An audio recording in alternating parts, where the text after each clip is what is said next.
Photography is not about storytelling. Um, More specifically, it's not about your story. Let me explain. Stop me if you've ever heard this quote. A picture is worth 1,000 words. Think about that. Exactly whose words? No? But there's actually more than one answer to that question. Which brings me to the topic. Let me just tell you exactly what we're talking about. Storytelling. Emphasis on telling in the parlance of photography doesn't have to mean your story or the artist's story. Now let me illustrate that. See, when a bird flies from one tree to another to get food, let's say a photographer happens to capture the moment. So what does the photographer do? He frames a shot, he thinks about the composition and how he's gonna frame the shot, take the shot, put it in his computer, color or decolor that image, and basically he's gonna do whatever he or she wants, right? Except that now we've forgotten one very important thing. The bird. Think about it. How does the bird feel about all of this we're doing? What's its perspective? And most importantly, when the bird flew from one tree branch to another to get food, was its intention to be the protagonist of someone else's story? No, I would wager not. It simply wanted the food. That's it. But more importantly, it had its own story, and that is what we miss. And that is what this video is about. Oftentimes when we go out to shoot, especially during street photography, we are so fixated on telling our story that we forget that it is an option to frame someone else's story. In the industry, we call this either a biography or a narrative nonfiction. But let's make it simple. So now that we've put the idea in place, let's go out and shoot with that narrative in mind, to tell someone else's story and not our own. Oh, and by the way, sorry about the wind. Oh man, I'm so glad I wake up for this. This is the kind of thing that it's like, yeah, I'm probably sick after this, because like literally, what does my watch say? 4 hours of sleep. I guess I can't show it. Yeah.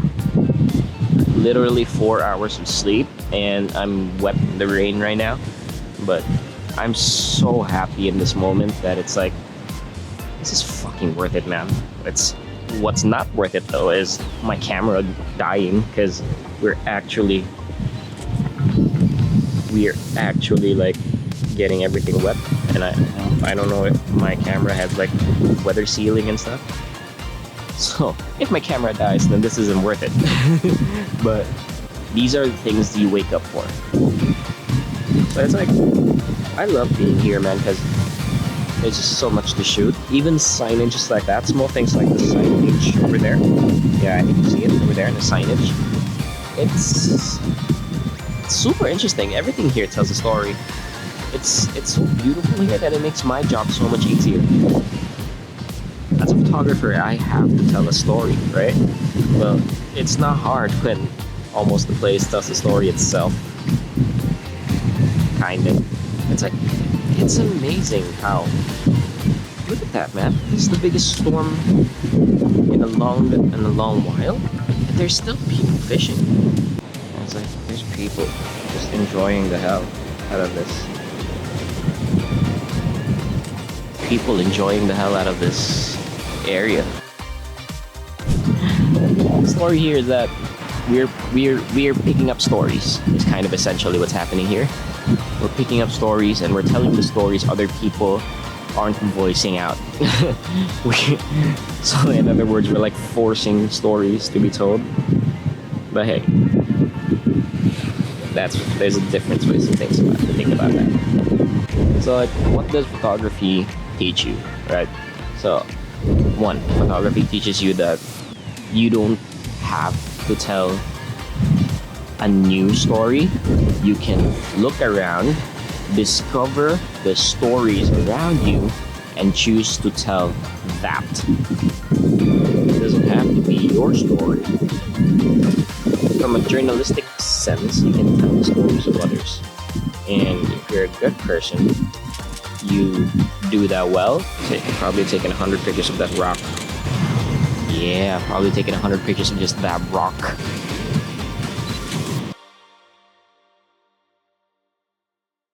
Yeah. Part 2. The mundane. The mundane is a great subject to focus on. Why? Simply because they go unnoticed. Things that are always available and things that don't scream for our attention. For example, the sun. You can't ignore the sun. You're gonna know it's there. That's what I mean by it's screaming for attention. So the things that don't scream for our attention sadly go unnoticed. And that is the problem, because they go unnoticed, but that doesn't mean that they don't have a story to tell. That doesn't mean that they aren't beautiful. But unfortunately, no one's gonna tell their story. So who's gonna tell their story? So, what other things can you learn about photography? Oh, perspective. Like, sometimes, man, I live life pretty fast sometimes. Because sometimes I think of the things I have to do, and there's like a task list in my head every day. But when I pick up the camera, the task inevitably becomes to take shots of those around you, because you got a camera, right? That forces a new perspective on me that I wouldn't have had unless I had a camera in hand. So just example, just look at this, man. Just look at those palm trees. Look at those palm trees. I'm gonna take a picture of just the leaf, just the edge of the leaf, right? So this is exactly what I mean. Look at that. There's the leaves at the tip of the tree branch, and then there's the extremely beautiful sun. When someone passes by and sees both, whose story do you think is gonna get told? So that is what this perspective is about. Let's choose to tell the story that typically goes unnoticed. So just take a look at that shot.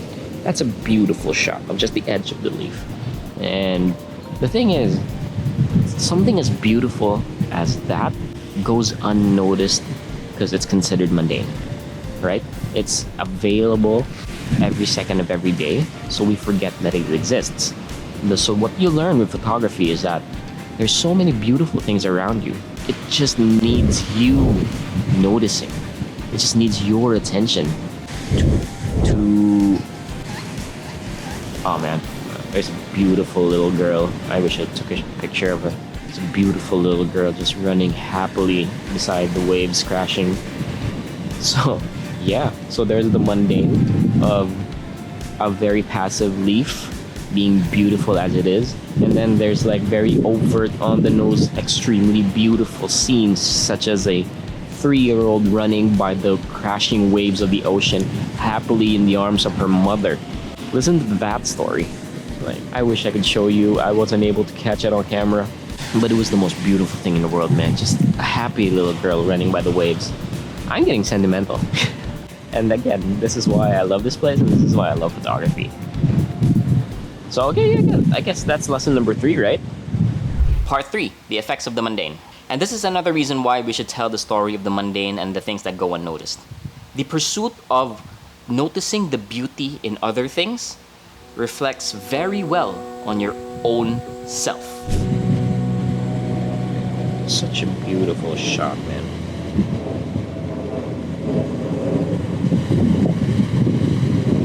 Lots of stories why you should love photography. Photography allows you to fall in love with things you wouldn't have thought about even more. And photography allows you to fall in love deeper with the things you would have noticed. Again, okay. So let's tell someone else's story. Who's being epic right now? That's a good thing. Oh, there's a cat. Wow, there's a cat just perched right there. Oh, come on, come on. Ah, man. I missed the shot. So that's what happens sometimes too. There's just a cat over there. And it was looking down. Like it was about to jump. It was the greatest shot in the world. And it's gone now. And that's just how it is. Ooh, wait a minute. Did I say it was gone? I think the cat just looked at the camera. Hell yeah! Oh man, the cat just looked at the camera. So I just lost the shot, but I got a better one in exchange. So there's a lesson there somewhere. There's a lesson there I can't really explain. Again, this cat is the model of the year. Perspective. Don't lie down. Don't lie down. Oh, it went away. There's like two people. You're not gonna see it in camera, but there's two people standing on the boat over there, and it's the most amazing thing in the world. But I don't know if I can catch it on camera because they're actually too far. They're actually in the middle of the ocean, and the wind is picking up. Gotta shoot burst. Gotta shoot burst. Okay, so I just shot burst because there's two people standing in the middle of a boat in the middle of the ocean, and that's just an amazing view. I would dive into this pool right now if I really wanted that shot a little more badly. Okay, so the rain is actually picking up. I might actually have to leave and hide my stuff because I'm worried about my gear. Yeah, man. The rain is really picking up and I really should hide. But we'll see, you know. Sheesh. Some people being awesome. Yeah, man, I gotta hide my gear.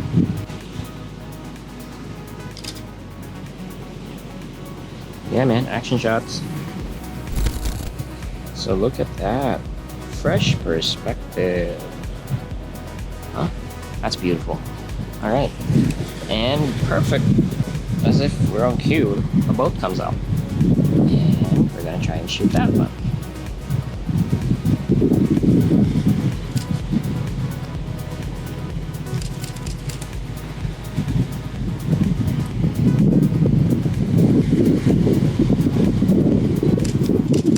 Yeah.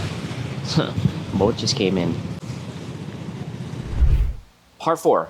And this might not be all too related, but the quality of your art, it speaks volumes about yourself. Check this out.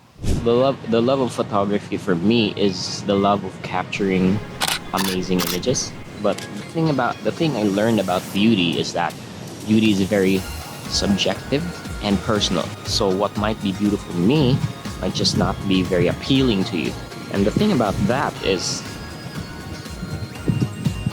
if you're gonna share your art to the public, it's like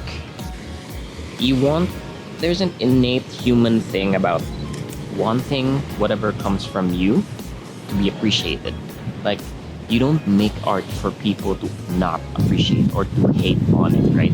We don't make art for it to be intentionally quote unquote ugly. Whether we admit it or not, we want to be appreciated. That will always be a very human and real thing. So whatever it is you try to do, I don't mean to say that you're supposed to do it to impress people, but whatever it is you do, why not just make it good? You know? Whatever it is you do, why not just make it beautiful? If you can. Like, maybe you just need a modicum amount of push to just make it beautiful.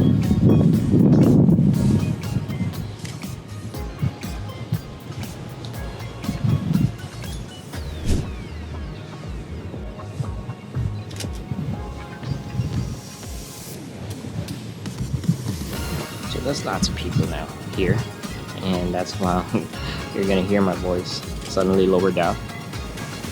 But it's good.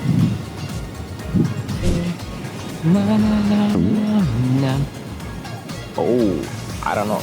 You caught that on camera.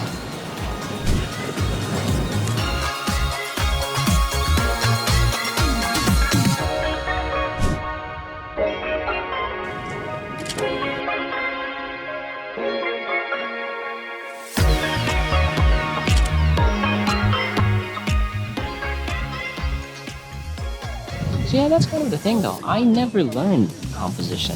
I just kind of enjoyed photography, like in its purest form. Because for me, it's always been, hey, I'm doing this because I see art and I'm making my own art and it's all fun. That's kind of my perspective on photography. So as far as technical shots and like really pristine composition goes, I've got no idea almost. I guess not. That's a bit too harsh again. It's just that I don't know the technical aspect. Come on, man. Come on. Yeah, I'm not gonna be taking that shot.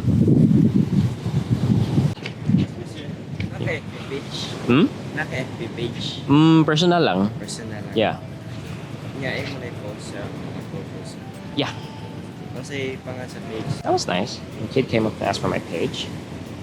Should I have an official page or something? No idea, but hey.